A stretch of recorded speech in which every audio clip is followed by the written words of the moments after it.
Hola, déjame saludar a Ricardo y a ti, José Luis, y a todos los muchachos. Estaba en la otra sala porque hay algunos despistados que no estaban entrando a este Zoom y estaban entrando al que dimos la semana pasada. Hola, Ricardo. Hola, doctor. Buenos días a Bueno, todos. Buenas tardes.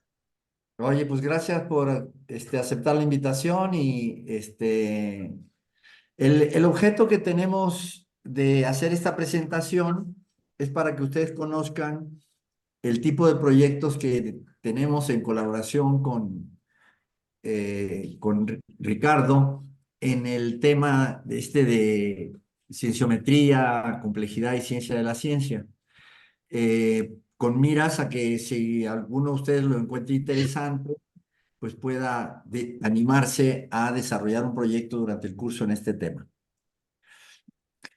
Pues adelante, Ricardo. Gracias, Humberto. Pues bien, bueno, buenas tardes a todos. Como José Luis, tú ya, vas a grabar la conversación, la plática. sí, ya está grabándose. Ok. Pues como ya anunció el doctor Carrillo, pues mi nombre es Ricardo Arencibia, soy doctor en, en Ciencia de la Información y desde hace 4 años soy investigador del C3, una institución o el Centro de Ciencias de la Complejidad, su sigla es C3, una institución que promueve el trabajo interdisciplinar y que se dedica por entero al estudio de problemas complejos. ¿Qué cosas son los problemas complejos? Pues problemas que no pueden ser resueltos aplicando el pensamiento de manera lineal o lógica, o sea, problemas en los que inciden múltiples factores que son de naturaleza dinámica, que pueden cambiar constantemente y de manera imprevisible y cuya solución o para cuya solución se requiere generalmente la utilización de múltiples perspectivas de análisis. Por ejemplo, las pandemias como el COVID-19, la movilidad urbana, la, la violencia, la pobreza, el cambio climático, o el caso del cual vamos a estar hablando hoy, que son las actividades de ciencia, tecnología e innovación en la sociedad. La ciencia es la actividad. Déjame pasar la diapo. Ahí está. La actividad mediante la cual los seres humanos entienden y transforman el mundo que les rodea y constituye el principal contexto que estudia nuestro grupo. Las actividades científicas y tecnológicas conforman una red compleja, autoorganizada y en constante evolución, donde los individuos, las instituciones a las que ellos pertenecen, los documentos que publican, pues van a cumplir un rol importantísimo, que es generar constantemente nuevo conocimiento. Aquí les muestro un ejemplo sencillo de cómo fluye el conocimiento en esta red y lo protagoniza precisamente el profesor Humberto Carrillo, quien de conjunto con el doctor David Lippman desarrollaron en los 80 una investigación muy importante en el ámbito de la bioinformática. Una investigación que está inspirada en investigaciones previas como la del señor aquí en la foto, el doctor Michael Waterman, y que a su vez ha inspirado el desarrollo de nuevos trabajos, por ejemplo, los de John Kenesioglu, María Simalova, etcétera, muchos otros papers que han utilizado el documento de Carrillo como base para su investigación y que también incluso ha impactado en el desarrollo tecnológico. Hay patentes a nivel internacional que citan este trabajo de Humberto Carrillo y esas patentes pueden estar, eh, digamos, constituir la base de un proceso productivo, por ejemplo, de producción de medicamentos, que es la etapa ya de inserción social, de impacto social de la investigación y esa inserción pues implica un impacto también en la salud humana porque al final, de alguna forma, ese resultado que ellos eh, tuvieron de alguna manera en los años 80, pues al final, con el paso del tiempo, se tradujo en el beneficio de la salud de la población. Esa dinámica que ven aquí se repite una y otra vez en cada lugar donde se realizan actividades científicas. Y lo que va dejando durante todo el camino son huellas documentales que van a recoger todo el conocimiento desarrollado durante el proceso. Entonces, ¿qué hace nuestro grupo? Pues básicamente lo que hacemos es intentar estudiar el conocimiento generado por la ciencia utilizando múltiples técnicas analíticas e indicadores cienciométricos con el objetivo de identificar patrones de comportamiento, evaluar distintos aspectos del rendimiento científico, intentar entender las razones que determinan el comportamiento de, de los investigadores y en general de todos los actores que conforman esa red. ¿Y con qué herramientas trabajamos? Bueno, pues con una enorme cantidad de bases de datos que concentran fundamentalmente registros bibliográficos de todos los libros, artículos y trabajos que generan los científicos. Entre ellas, las más importantes son, se las marqué en rojo, PubMed, que es la base de datos especializada en biomedicina, el Web of Science, que es el principal índice de citas y bases de datos de eh, artículos de investigación de máximo impacto, Scopus, Google Scholar, etcétera. Todas esas herramientas, pues, van a ser fuentes de información para los trabajos que hacemos nosotros.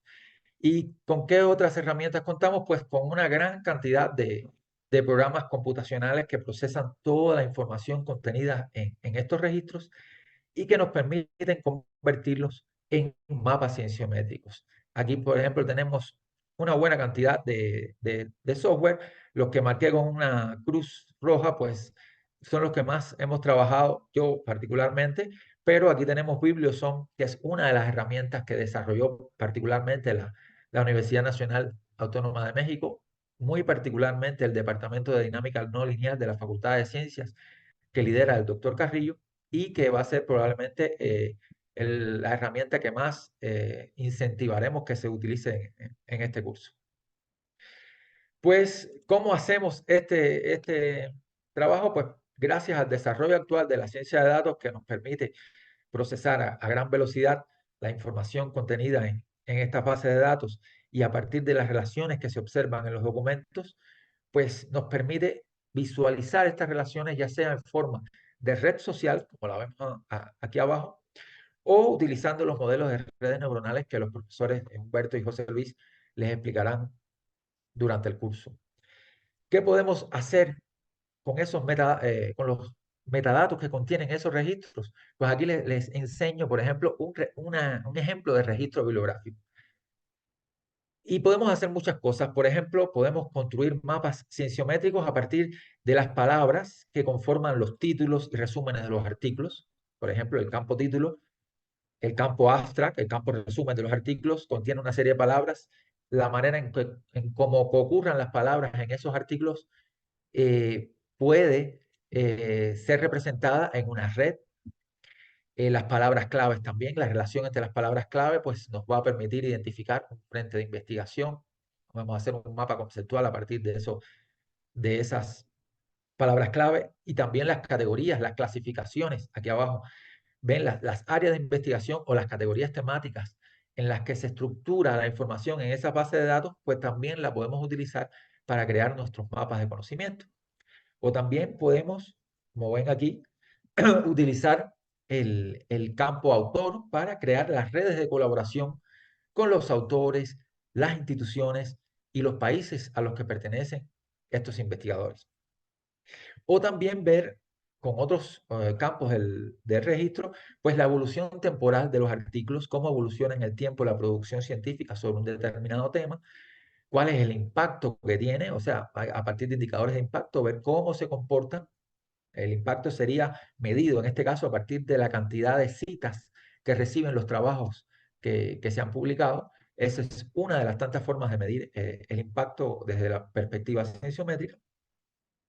Y pues, ¿qué hemos hecho a lo largo de estos años? Pues de los 4 años que lleva en ejecución el proyecto de cienciometría, complejidad y ciencia de la ciencia, pues una de las líneas que hemos desarrollado ha estado encaminada al desarrollo de nuevos indicadores para la caracterización de la investigación multidisciplinaria. Aquí nosotros como parte del grupo desarrollamos un indicador que se llama índice de dispersión temática, que de alguna manera está representado en este gráfico. Es precisamente hemos hecho un modelo donde tenemos varios diseños, pero este es el que hemos utilizado en nuestras investigaciones. Es un indicador que para determinar si un corpus de investigación o si un conjunto de artículos científicos es o no multidisciplinar o de alguna manera influye en una o varias disciplinas, pues este indicador lo que hace es que identifica en cuántas categorías temáticas se concentra el 80% de la producción científica de una institución, de un investigador o de un país, y en cuántas categorías temáticas se concentra el 80% de todo lo que los artículos que citan a esa producción científica. O sea, tenemos dos conjuntos que implican en cuántas categorías temáticas se publica la investigación fundamentalmente, o sea, el 80%, y desde cuántas categorías temáticas se cita esa investigación. Entonces, a partir de ahí, un índice de dispersión temática de 1, 2 o 3 implica que es una producción científica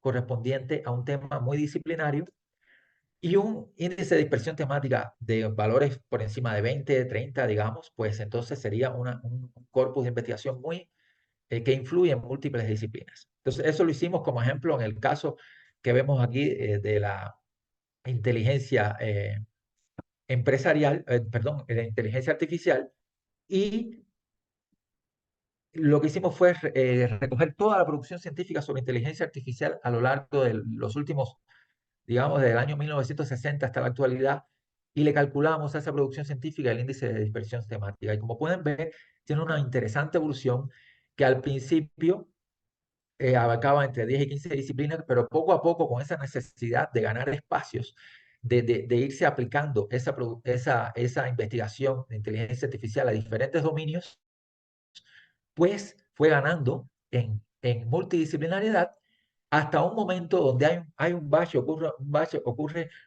dos cosas. Por un lado, muchos de los proyectos de inteligencia artificial pues empezaron a tener restricciones en el financiamiento porque no se lograban los resultados esperados. Y por el otro, se fue especializando el campo. Comenzó a aparecer inteligencia artificial como una categoría temática, y las revistas se fueron especializando. Empezaron a aparecer revistas muy especializadas en los temas, y por lo tanto se redujo la dispersión temática hacia esas revistas, a las categorías a las que pertenecían esas revistas muy especializadas. ¿Y qué pasa a partir del año del 2010? Como ustedes sabrán, pues hay una explosión de la aplicación de la inteligencia artificial en muchas áreas del conocimiento, y nuevamente vuelve a aumentar en la última etapa el índice de dispersión temática. De alguna manera hemos visto cómo ha evolucionado la multidisciplinaridad en ese campo, y esos resultados fueron muy interesantes y los publicamos en una revista científica muy importante para nuestra especialidad, que es Scientometrics, una de las más importantes revistas del tema. ¿Y cuál es digamos, la otra línea que hemos desarrollado nosotros con más amplitud? Es la caracterización de contextos científicos desde una perspectiva multidimensional, que es de lo que en la segunda parte de esta clase pues les va a estar hablando los doctores Humberto y José Luis. En este caso, pues, lo que hemos hecho es utilizado esas redes neuronales para, por ejemplo, como ven aquí, mapear la trayectoria, en este primer gráfico, mapear la trayectoria de un centro de investigación. ¿Qué hicimos aquí? Pues este centro de investigación le calculamos una serie de indicadores, y a partir del comportamiento de esos indicadores, pues la red neuronal fue agrupando en clústeres. O sea, lo que hicimos fue para cada año calcular una serie de indicadores. Y entonces la red neuronal pues ubicó en clústeres cada uno de esos años a partir de la similaridad del comportamiento en esos indicadores, y podemos ver la trayectoria de esa institución durante todos esos años, y podemos caracterizarla a partir valga la redundancia, las características de cada clúster. Por ejemplo, en esa etapa, aquí no está el mapa de este clúster, pero en esta etapa, pues, eh, había algunos indicadores, por ejemplo, que estaban muy poco desarrollados, había poco impacto, había poca colaboración, eran las etapas iniciales, y poco a poco va evolucionando hacia los clústeres 3, 4, 5, 6 y 7, en que van aumentando cada uno de esos indicadores, y en los 6 y 7, por ejemplo, los clústeres 6 y 7 es donde se alcanza el máximo de rendimiento científico de esa institución. Eso es un ejemplo En el ejemplo que ven abajo, pues lo que hicimos fue agrupar una serie de países, aquí ven una serie de países, a partir de una serie de indicadores por ejemplo, la producción científica por cada 10.000 habitantes, impacto normalizado de la investigación, documentos en el top 1% de lo más citado en su categoría, eso quiere decir trabajos con la máxima visibilidad posible, colaboración internacional, etcétera. Y con todos esos indicadores, pues se hizo una agrupación de esos países para ver cuán similares son. Y entonces, esa es otra de las ventajas que tiene la aplicación de la metodología desarrollada por Humberto y José Luis, que permite agrupar en clústeres todos esos países a partir del comportamiento de varios indicadores que pueden ser de 6, como ven aquí, o podemos comparar países utilizando 17 o más indicadores. Es la ventaja que tiene esa metodología. Por ejemplo, este fue otro trabajo que hicimos que analizamos de manera multidimensional la producción científica mexicana. Aquí, por ejemplo, ven las principales áreas temáticas en las que se estructura la ciencia, en las que se produce ciencia en México. Y este otro grupo de indicadores, pues vemos como el índice de actividad, el impacto, perdón, déjame retroceder, aquí ven el impacto, aquí ven la colaboración, aquí ven incluso aquí vemos indicadores almétricos, cuánto esa producción científica tiene visibilidad en redes sociales. Y entonces vemos que hay un grupo de áreas, no sé, las que quedan aquí en la parte inferior, que es ciencias físicas, ciencias agrícolas y veterinarias y ciencias ambientales, en los que México, como pueden ver, pues tiene valores positivos de los indicadores en casi todos. En casi todos los indicadores tienes valores positivos y digamos que de aquí derivamos que esas sean las áreas donde México tiene más fortaleza. También podemos, por ejemplo, las áreas que están en este último gráfico de Almetrics, ¿no? El alcance almétrico, el alcance en redes sociales, pues vemos cómo la historia y la arqueología está en un color rojo en ese indicador. Entonces, eso quiere decir que la divulgación que tiene toda la producción científica sobre la historia de México y la arqueología de México, pues tiene un impacto social. Y lógico, ¿no? Además, porque una de las civilizaciones más importantes de la historia universal las civilizaciones del Valle de México. Así que eso, de alguna manera, eh, pues justifica, o sea, nos da evidencia de que eso es así, de que es importante en la ciencia que se hace en México sobre ese tema. Esto es otro tipo de visualización, por ejemplo, esos son redes, utilizamos software para visualizar redes y aquí lo que estamos viendo es, por ejemplo, en esta red, toda la producción científica de nuestro Centro de Ciencias de la Complejidad, el centro al que yo pertenezco, los diferentes proyectos que se ejecutan y los objetivos de desarrollo sostenible de la Agenda 2030 de las Naciones Unidas a las que estos proyectos tributan. Entonces, al ver esa red ahí, pues nos damos cuenta que el centro, pues, tiene un amplio alcance temático, es muy multidisciplinar porque tributa a cada uno de esos objetivos de desarrollo sostenible.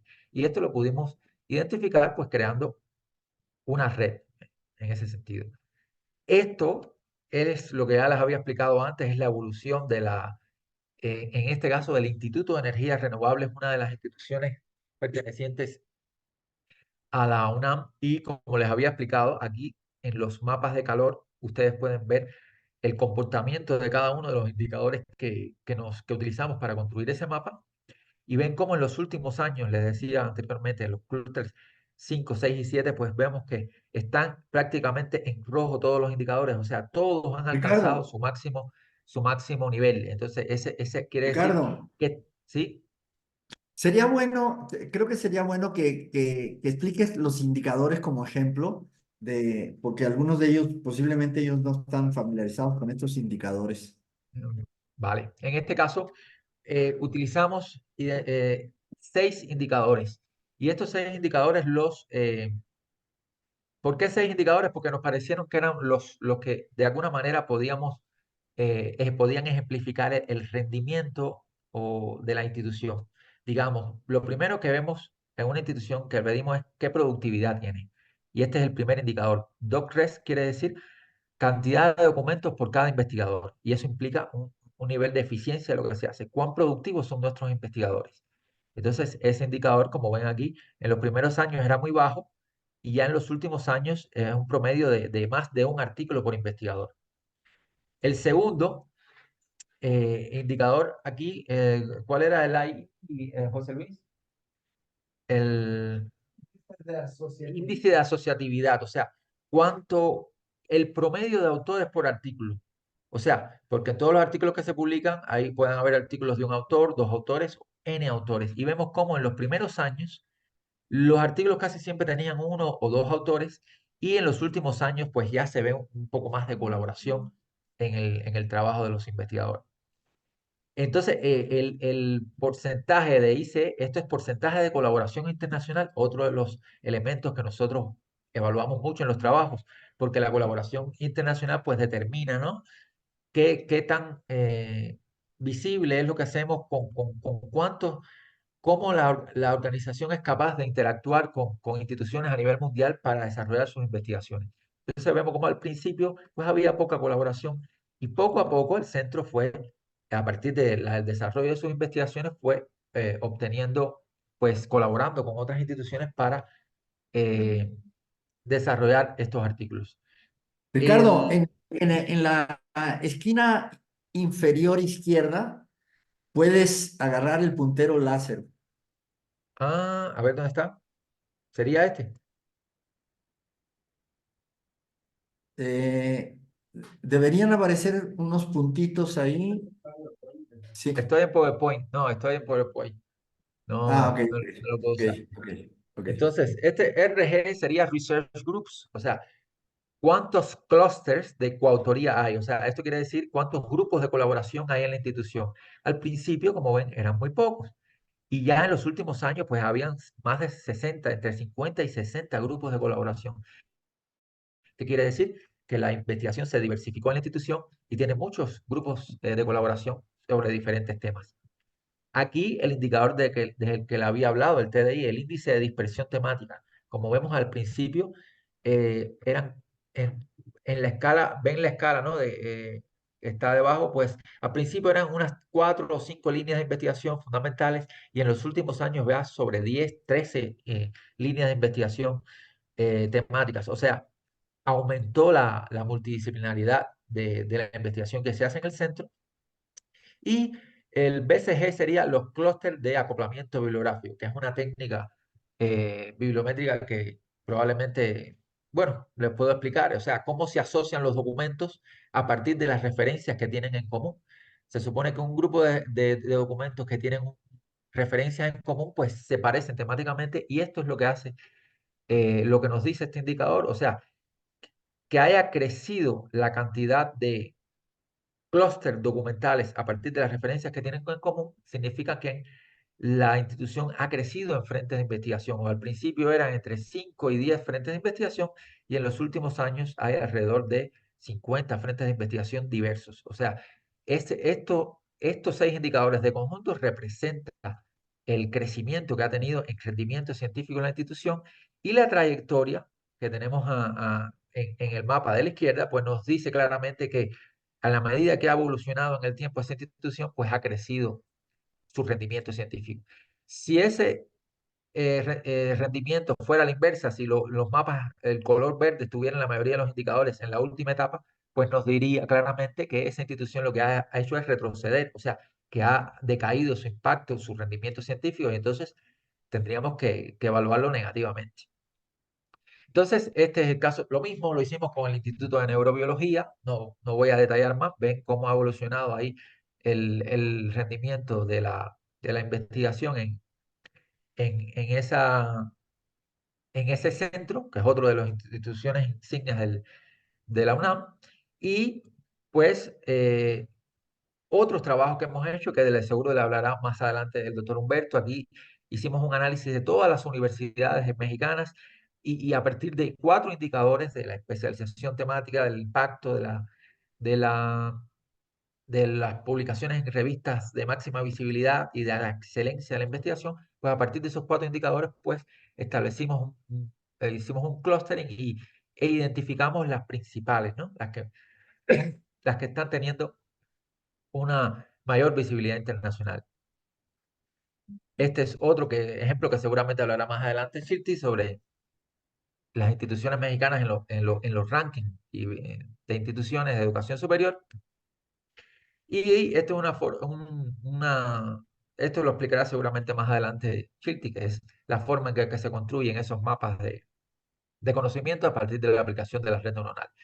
Lo que quería dejar yo era más bien una invitación, ¿no? Una oportunidad, las oportunidades de investigación y de colaboración con nuestro grupo en diversos temas. Por ejemplo, podemos hacer, aquellos que estén interesados en hacer un trabajo de investigación sobre temas como, por ejemplo, Large Language Models y todo este tipo todos conocen ChatGPT y todo este tipo de lenguajes que de alguna forma están relacionados con el desarrollo de los Large Language Models, pues es un tema que nos interesa investigar, la blockchain, el tema de criptomoneda, el tema de mapeo autoorganizado, que es nuestra especialidad, nuestra línea de investigación fundamental, pues todos esos temas y algún otro que les se puede interesar a ustedes y que sea de interés para nuestro grupo, pues podemos desarrollar, por ejemplo, estados del arte de la investigación, caracterización de la investigación, utilizando estas herramientas y para ello pueden contar sin ninguna duda con nuestro apoyo. También se puede trabajar en el desarrollo de nuevos indicadores para medir el impacto social de las investigaciones, aquellos que tengan algún perfil más sociológico, ¿no? Eh, También estamos interesados en desarrollar interfaces web para las tecnologías basadas en redes neuronales que desarrollamos en el marco del proyecto. Todo aquel que que sea ducho en programación y esté interesado en trabajar con nosotros, en apoyarnos en ese sentido, pues será bienvenido.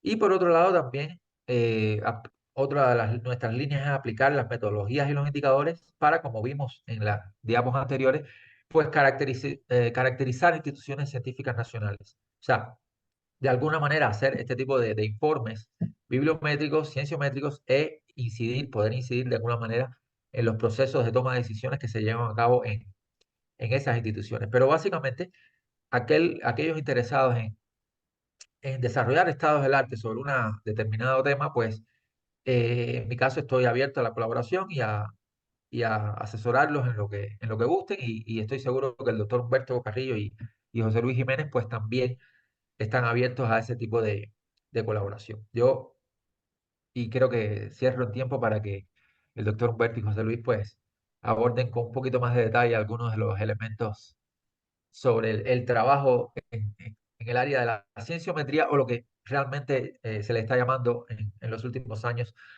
Science of Science o ciencia de la ciencia. Humberto. Sí, muchas gracias, Ricardo.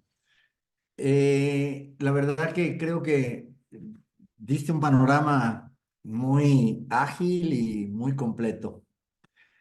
Antes de que el doctor José Luis Jiménez y yo hagamos comentarios, me gustaría dar oportunidad. Nos quedan todavía 20 minutos para que ustedes, si alguien tiene alguna pregunta, quiere alguna información, demos ese espacio en este momento.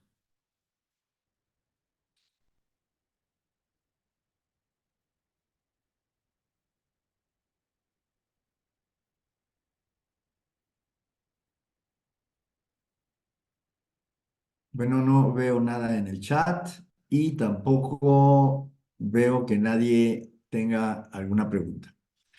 Eh, yo voy a hacer unos comentarios. Veo que aquí está Jesús diciendo que todo bien y Cel que no tiene dudas. Ok, gracias por participar.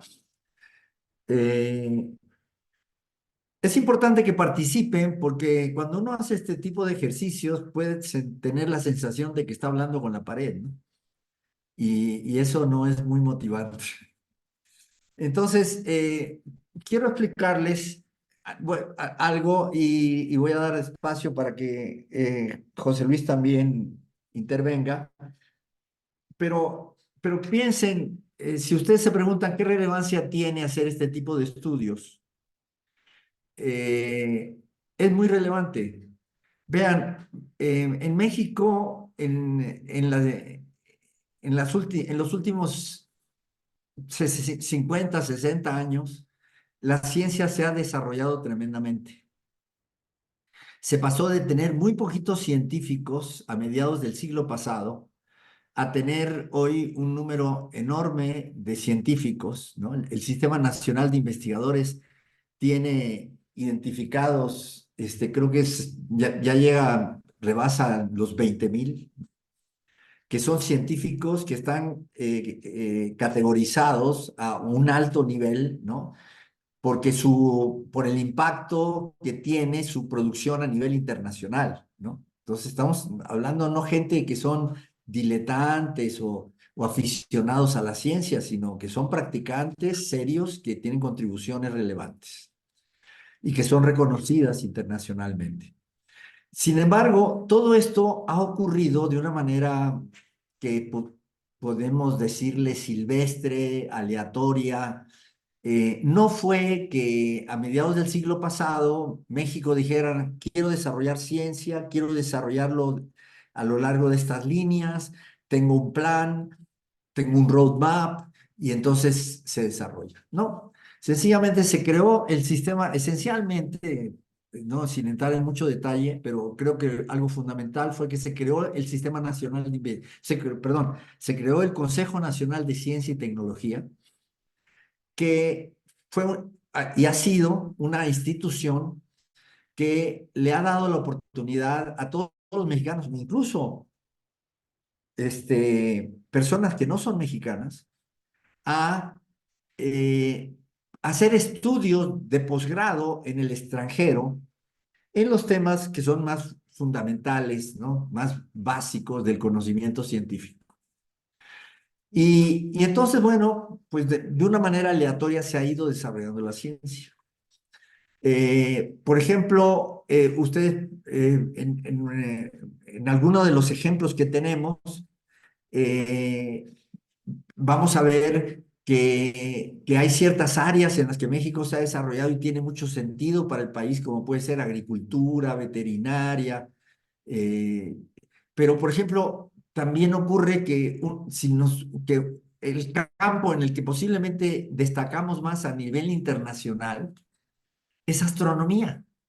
Y entonces podría uno pensar, bueno, realmente lo más relevante para México en este momento es dedicarle el grueso de sus recursos humanos y sus recursos materiales a ser líderes a nivel mundial en astronomía, entender qué pasa con las galaxias, qué pasa con los agujeros negros, en fin, eh, no estoy tratando de meritar ese tema, de hecho me fascina ese tema, yo tuve incluso la intención de dedicarme a él, pero la vida me llevó a otras cosas más mundanas. Pero cabe la pregunta, ¿no? De si eso es lo que México debe seguir haciendo. ¿En qué otros temas? Por ejemplo, surge la pregunta, ¿en qué otros temas quisiéramos ser relevantes, no solo a nivel nacional, sino a nivel internacional? Y estamos en un momento crítico del país porque va a cambiar el gobierno y por primera vez en su historia vamos a tener en la presidencia de la República una mujer. Y consideramos que sería muy interesante que la nueva presidenta pudiera tener en sus manos un estudio que le dijera, mira, este es el estado de la ciencia mexicana, esta es la manera en la que ha evolucionado, esto es la manera en la que han evolucionado las principales universidades y los principales centros de investigación, esta es la manera en la que han evolucionado los distintos campos de conocimiento. ¿Por qué? Pues porque eso, a partir de un diagnóstico de ese estilo, entonces se podría, ¿no?, desarrollar una política científica. Mañana, curiosamente, coincidentemente, no curiosamente, coincidentemente, tenemos programada a las 11 de la mañana una reunión con un par de directoras del Consejo Nacional de Ciencia y Tecnología que descubrieron que nosotros estamos haciendo este tipo de estudios y quieren conocerlos y quieren vincularse con nosotros en estos estudios, ¿no? O sea, yo imagino que una cosa que van a querer es que les hagamos estudios específicos que ellos requieren. Entonces, bueno, es un área de oportunidad. de la reunión de mañana pueden resultar algunas cosas que ellos tengan interés particular y bueno, podría ser objeto de un proyecto, incluso posiblemente si ellos quieren que se les desarrolle. Estoy realmente aventurando ideas, ¿no? No sé qué va a pasar mañana en la reunión, pero podría ser que les interese algunas investigaciones y si algún estudiante se quiere involucrar en ellas, podrían incluso tener un apoyo económico de parte del CONACYT para poder tener una beca. Bueno, eso que quiero comentar por el momento. José Luis, tú.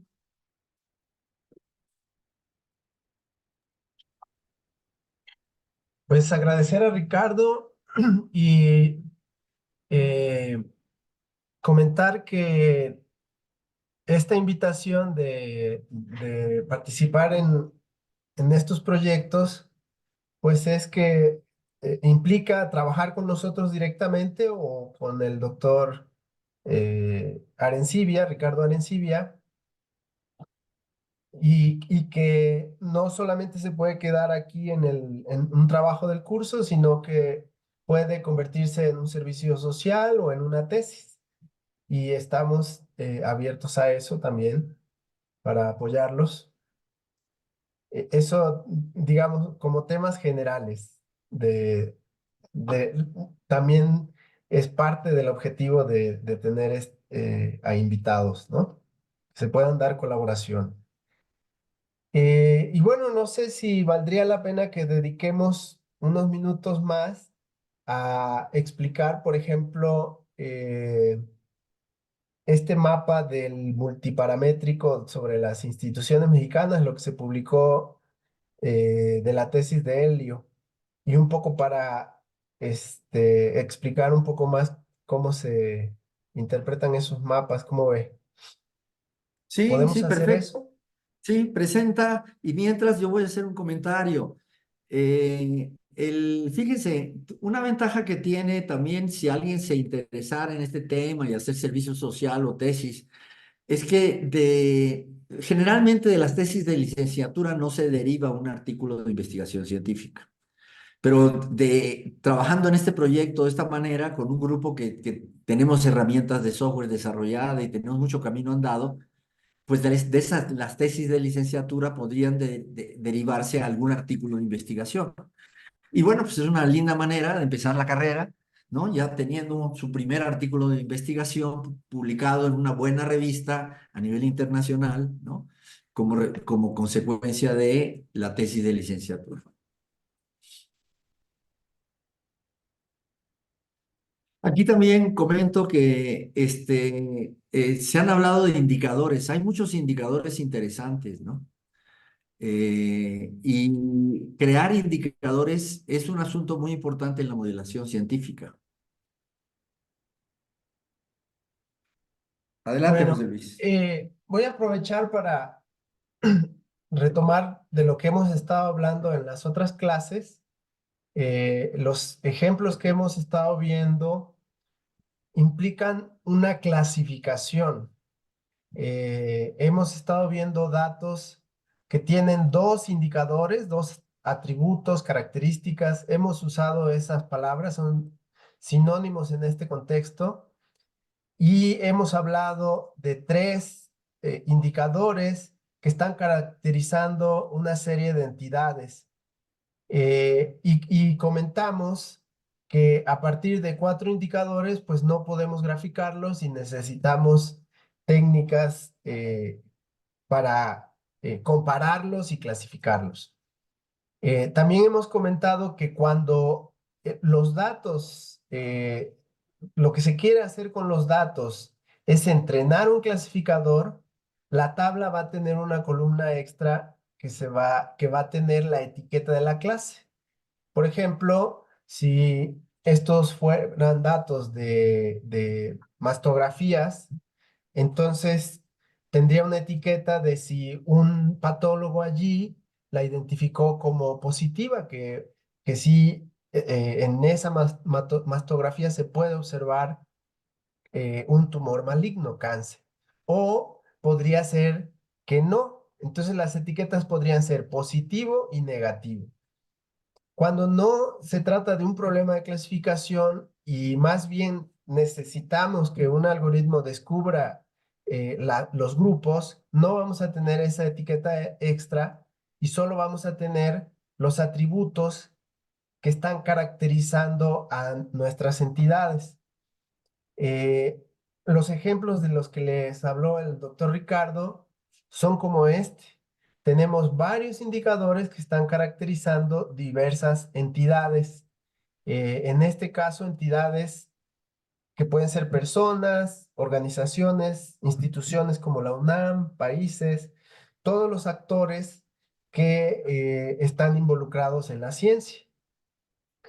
Lo que vamos a ver es que la red neuronal SOM puede descubrir la estructura de clústeres que tienen estos datos en un espacio multidimensional. Aquí tenemos, ¿cuántas columnas? 7 columnas, 8 columnas, 2, 4, 6, 8. Entonces, cada uno de estos renglones los podemos entender como las coordenadas de un punto en un espacio de 8 dimensiones. Y lo que necesitamos es que la red neuronal entre ahí y nos construya los mapas, como los mapas que acaba de presentar Ricardo.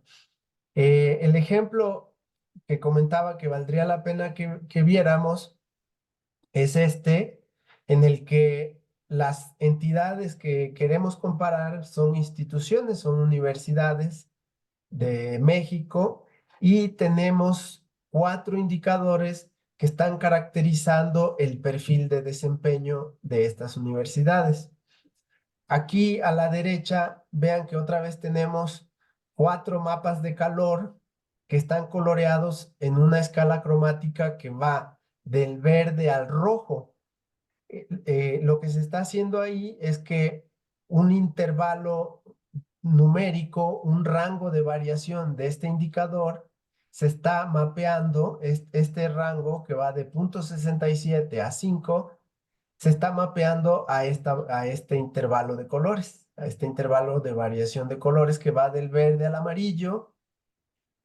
En el amarillo está el promedio y después al máximo valor, que es 5, se mapea al rojo. Entonces, estos mapas, como ya pudieron darse cuenta, son muy útiles porque nos permiten caracterizar los clústeres, los grupos de entidades que fueron identificadas por la red neuronal. El mapa de la izquierda lo que nos muestra son los clústeres y es una representación en 2 dimensiones de lo que está ocurriendo en 4 dimensiones. Lo que se interpreta aquí es que, por ejemplo, el clúster 1, donde está esta universidad, ese clúster 1 está muy cerca en el espacio multidimensional de la Universidad de Sinaloa, del clúster 2. Y esos están también muy cerca del clúster 1 y del clúster 3. Y están muy lejos de los clústeres que están en la otra, en la contraesquina. Entonces la representación espacial que vemos aquí corresponde a la distribución que tienen en el espacio de 4 dimensiones. Eh, Creo que aquí conviene que, ¿cómo vamos de tiempo? Pues, sí da tiempo de explicar un Nos quedan poquito 5 más. minutos. Eh, lo vamos a volver a ver con detalle este ejemplo, pero hay que mencionar que hay universidades que están en las zonas rojas, que de hecho no son universidades, son institutos en algunas zonas rojas. Por ejemplo, en esta esquina inferior izquierda, que es un indicador de productividad, el ISP es el número de, ¿qué es? Scientific, es el número de artículos por SNI que tiene la institución, por investigadores, número de artículos por investigadores que pertenecen al Sistema Nacional de Investigadores, al SNI. Y se ve que estos institutos son muy productivos. Sus investigadores que están en el SNI están produciendo bastante más artículos que por ejemplo, los que están aquí en la zona verde, que están produciendo menos artículos por investigador en el SNI. Esa es una característica importante, la productividad, pero nos interesa también ver qué tan buenos son esos trabajos, no solo cantidad, sino calidad. Eso es lo que intenta medir el indicador, el segundo indicador, que es ¿cómo se llama? Impacto normalizado. Es el impacto normalizado. Vamos a hablar un poco más de qué significa normalizar. Impacto por este momento, entiéndanlo como citas, es decir, se mide si un artículo fue puesto en las referencias de otros artículos. Ya lo habíamos comentado aquí que lo que se espera es que cuando se publica un artículo, se lea. Y si el artículo está aportando algo para la persona que lo lee, entonces podría servir de base para escribir para sus investigaciones y entonces lo pone en sus referencias. Y entonces si un artículo es muy citado, quiere decir que está teniendo impacto, que está sirviendo. Es lo que se interpreta. Entonces, ese indicador se le calcula a todos los artículos de la institución y se calcula un promedio y entonces se ve que algunas instituciones pues han tenido un impacto normalizado más alto que las demás. Aquí el impacto también se mide por paper. En el caso bueno, vamos a dejarlo así. Entonces se cuenta el número de citas que tiene la institución y se divide entre el número de papers. Y entonces tienes citas por paper. 2.44 quiere decir que hay 2 citas por cada paper que han escrito esas universidades. Entonces se ve que estas universidades de la esquina superior izquierda son las que están produciendo artículos de mejor calidad.